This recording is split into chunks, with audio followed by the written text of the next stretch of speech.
Stay tuned and you'll get my take on this whole coronavirus pandemic.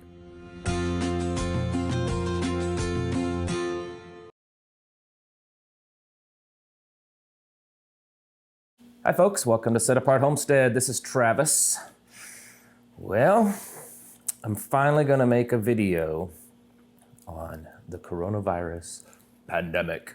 I mean, I've made a couple, but it's been mostly on kind of some possible home remedies that you could do to improve your health and immune system so that if you came in contact with any crazy virus, you might be able to do a better job of fighting it off with just the overall improved health. But YouTube doesn't like those. They've deleted my videos saying that they're inappropriate content.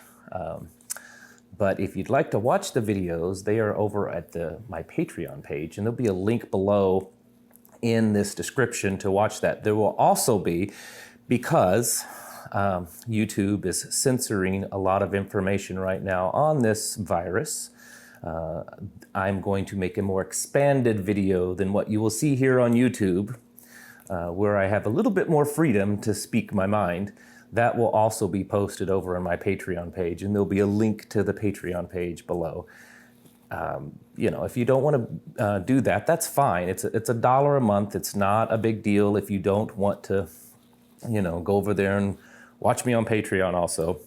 I put out 2 or 3 videos a week on that page, and you know, if you don't want to do it, you're not going to hurt my feelings. I know a lot of people don't want to, you know, pay the $1 and that kind of stuff. It's obviously not a big money-making thing at $1 a month for me, but it does kind of help pay some of the expenses that I put into making some of these videos. But anyways, I at least have some more freedom over there to say what I'd like to say. YouTube is really censoring a lot of things lately, especially with what's going on over in China. This, my friends, is mushroom tea. I know it sounds crazy. Mushroom tea, mushroom coffee. It's coffee mixed with some different mushrooms. The mushrooms are, you know, like reishi mushroom and lion's mane, and I can't remember, I think turkey tail, and another one, I cannot remember, but it's really good immune boosting coffee, and I'm telling you, I love this stuff. The flavor is probably the best coffee I've ever drank in my life. It is super good. Anyways, I'm not trying to sell you on it. I just love this stuff.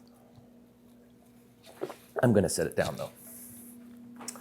All right, so probably everyone watching this, get the coffee off my mustache, knows a little bit about this coronavirus. And from a preparedness community standpoint, and that's where I'm gonna kind of take this, I have seen probably opposite ends of the spectrum on everyone's opinion of it and how they're taking it. Meaning, the world's coming to an end, we're all gonna die, and it's just a cold, the common cold, it's just hype, who cares, it's not a big deal. And I try to always see both points of view, and then I typically try to, you know, take the road down the middle most of the time. And that's kind of going to be my point of view of this. I'm definitely not trying to hype anything and to terrify anyone into thinking that they're all going to die from the coronavirus. But on the other hand, I do think that it's more serious than just a common cold virus that goes around every year all the time. And the one thing is there's a lot of misinformation out there for certainly, but there's just a lot of information being poured out. And I think one of the things we have to remember is a lot of the fake news misinformation is the stuff that's coming out that's considered official news and official numbers and official information. And that also makes it difficult to determine what's going on. So to start this off, number one, everything that I'm going to say, I'm trying to do this now so that YouTube stops deleting my stuff. Everything that I say from here on and from the beginning of this video is just my opinion. It does not reflect the opinions of YouTube or any other person or organization. This video is for educational and entertainment purposes only. There, see if that's my legal disclaimer. So the virus was originally said to just come from some meat market in China, in Wuhan, China.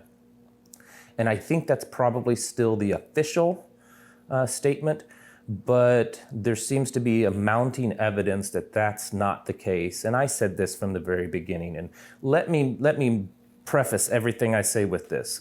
I am not a medical expert. I'm not a virologist. I have no background in biology or any type of field that would be related to science and viruses.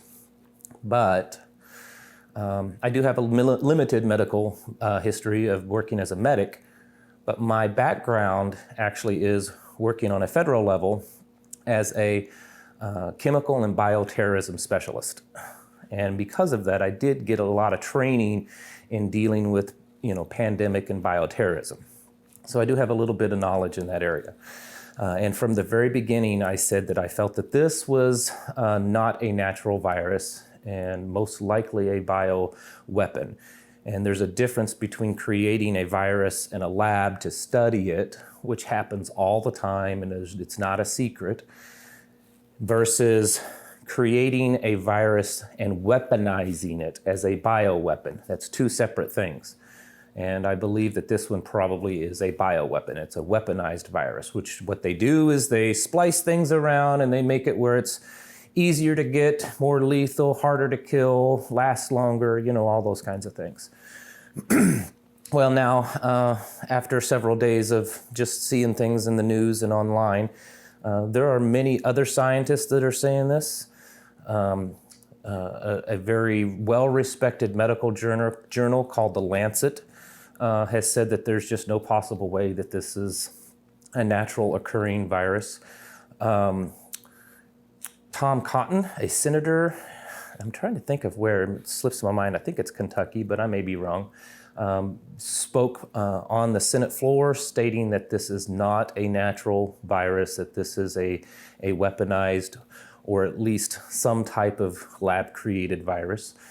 The New York Times has run information on this. Other countries have come out and said that they believe it's lab-created and very possibly weaponized. Now, was this purposefully released, or was it just an accident, some lab technician accidentally releasing this? That I don't know, and it may be a long time before we know that, or if we ever know that for certain. But honestly, that doesn't really matter at this point. It is out there, and the numbers are climbing rapidly, which is another thing of misinformation. The official numbers as of the making of this video were around 24,000 infected and close to 500 dead. But that's the official numbers. And remember that the Chinese government is even more on propaganda than our own media, probably because they are, they're a communist government. They're behind the Iron Curtain. They have a very long history of releasing falsified documents and information to create this propaganda media. That's what they do. Everyone knows that. So I don't know why all of a sudden we would be believing the numbers that they're putting out when everything that they are doing and everything that everyone is saying that's actually in country in China is completely different, and it doesn't back up their story of quarantining tens of millions of people, spending billions of dollars, erecting hospitals within days. And then I saw a news report yesterday that on top of the 2 or 3 hospitals they're building within a week, they are taking over 7 or 8 other large buildings like stadiums and stuff in that area to convert those to hospitals. So why are they doing all that when there's only just a few hundred dead and a few thousand that are infected? It's probably because those numbers are drastically higher. Virtually every government that has spoken about this has said those numbers are not correct, including our own government has even said that. So how high are those numbers? A lot of people are saying it's probably 100 to 150,000 infected. But I've seen numbers as high as 300, 500, and even 1 million already infected. And honestly, I would think that those numbers, that at least the 300,000 infected, is probably more closely accurate, especially when you figure in that there was probably a lot of people that were infected with this that either died or just, healed, cured themselves from it in the beginning that never even knew they had it. There are a lot of people that's, this has already been public information. There's a lot of people that are in their homes that aren't even able to get out to go to the doctor. So those numbers aren't even being counted because the whole city's shut down. This whole area of China is shut down. There's no public transportation. Fuel is drying up. Even those places that still are open, they're running out of fuel. So there's no way for them to even get to the hospital in a lot of times. So there's a lot of numbers that even if they wanted to officially count, they can't. They just don't know. So the probability of there being 200,000, 300,000 or more that are infected with this is pretty good. The real danger, and a lot of people keep saying, well, the mortality rate is, not much bigger than the flu. It is a little bit bigger than the flu, but here's the clincher on this, and this is something that I learned in bioterrorism. It's the infection rate. It's how many people it affects. That's the danger in this virus. Right now, they're saying that the infection rate is somewhere around 83%. The seasonal flu's infection rate is around 10%. So that means that there's a lot more people that's going to get it, thus making that total death count much higher. And even if you don't worry so much about the death count, which we should, just the fact that there's that many people that could become infected with it, it will overload the system. And that's what's happening in China. A lot of people say, well, they have almost 2 billion people. What's all this going on over, a few 10,000 people? That's a fraction of a percent. It's because they're overloading the medical system. And let me tell you that while we may have a superior medical system here in the United States, just like all of our other systems here in the United States, they only function because they're functioning at a normal level. You put them in an extreme situation and they start failing, and they fail fast, and there's this cascading effect. And that's what could possibly happen here in the United States if this comes to us in full force that we're seeing in China. And it's already here. It just remains to be seen how bad it's going to get. And I suspect that once it gets into more densely populated cities, especially ones that have homeless populations or areas that they may not be as well developed as other cities, say San Francisco, New York, Detroit, places like that, it could definitely spread and spread fast. So when you see that happen, and all of a sudden you've got tens of thousands of people going to the hospital, and maybe they'll be fine, they may live. The problem is they overwhelm the system. And when the system becomes overwhelmed, then you're going to have a lot of casualties, not because they would have normally died from it anyways, but they're going to die from it because they're not getting adequate medical care. Or there's going to be people that are trying to get to the hospital because of some other reason, and they're not able to get medical care. So it's this cascading effect, and that's problem with the pandemic, is the panic that ensues from a pandemic. The panic can almost be worse than the pandemic itself. We're seeing videos coming out of China of grocery stores that are empty because they're not able to resupply, and because the people that are still healthy are rushing to the stores and trying to buy everything they can, hoarding it. I've seen videos of people fighting in the streets over things. These types of scenarios could easily happen in the United States. And I know I've even seen on some of the prepper groups, people saying, well, this is the United States, it's not going to happen. Our government prepares for this. They plan for these types of things because they believe it could happen. I've trained in a lot of these scenarios myself. So I'm telling you that the chance of something like this happening, what we're seeing in China, happening here in the United States, I say is very good. Will it be this one? I don't know. Will they be able to get it under control enough before it really starts to take hold here in the U.S.? Maybe, but the problem is they let a whole lot of people into this country from that area in China for the last month and a half, 2 months that could have possibly been carriers, because apparently you're shedding this virus for 10 to 14 days before you're even symptomatic. Which means that all those people during that time you came in contact with, you could have been infecting. So we don't really know, because it's so early, of how many people are actually infected here in the United States. And, you know, in the next 2 or 3 months, who knows what it's going to start looking like. So what does that mean for you as a person that wants to be prepared, as a person that kind of sees what's going on? This is one of the more dangerous types of scenarios for you to prepare for.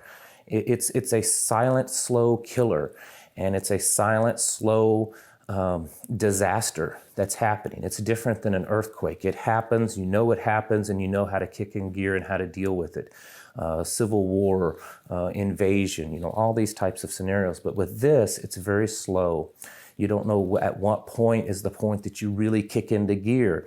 And then a lot of times once you finally realize that it's gotten really bad, you've already been infected or you're already been in contact with it. So it's a very critical situation, or it can become a very critical situation to deal with a pandemic, especially one that could potentially be at the magnitude that we think, or that many think this one might be.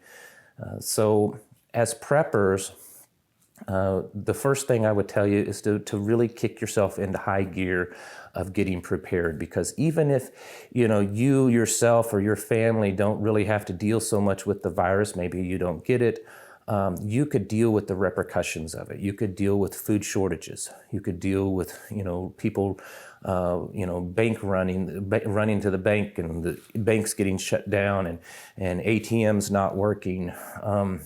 There is a lot of talk and a lot of speculation, and I think it's rightfully so, of how this is going to affect the economy, not just the Chinese economy, because it's definitely going to devastate their economy for a while, but what will that trickle-down effect be to us? It's estimated somewhere around 85 to 89% of all goods sold in the United States are somehow connected to China, manufactured there, parts, components are manufactured there. So if China starts having major economic problems and things shutting down, that's going to affect us a lot. The majority of medical supplies that would be used during a pandemic are manufactured in China. So there are a lot of dangers that could be happening. And I see a lot of people online that kind of downplaying this or laughing about it. I'm not saying panic. I'm not saying, run out and start wearing gas masks and hunker down in your bunker. Now is not the time to panic. And in fact, as preppers, we should never find a time to panic. We should always be prepared and be level-headed, because once you panic, then you're in the losing game at that point. So what we have to do is realize that this has potential to be a very dangerous situation for us, and start building our preps, start building our own immune system, because that's one of the best ways to combat any kind of illness, is just become healthier yourself. Kind of stay on top of this, watch it, use discernment, and don't necessarily believe everything you read, but use some common sense also, because some of the things that's coming across, I think there is some truth to some of it. I think some of it is just fake news. It's hard to determine at times. But definitely start getting yourselves ready for this. The economic problems that could happen to this could be detrimental just on their own. It may not be the virus itself that causes so much damage. It could be all the other things that happen because of the panic of the virus. So while I discourage kind of losing your mind and going crazy because the world is coming to an end, I do want to encourage people to at least take it serious enough to start increasing your own preparedness level, because as people are seeing in China, it could creep up on you real fast. And I don't think it would take too much right now here in the United States for people to start really hitting that panic level. And there's already talks on the state and local level governments of going over and getting their quarantine protocols ready. And that's always a bad thing for you and I if we end up finding ourselves in a quarantine situation. So again, kind of take it serious enough that you get yourselves ready. And I'll be talking a whole lot more about this over on my Patreon page, where I have the freedom to say as I please. All right, thank you all for watching, and I'll catch you in the next video.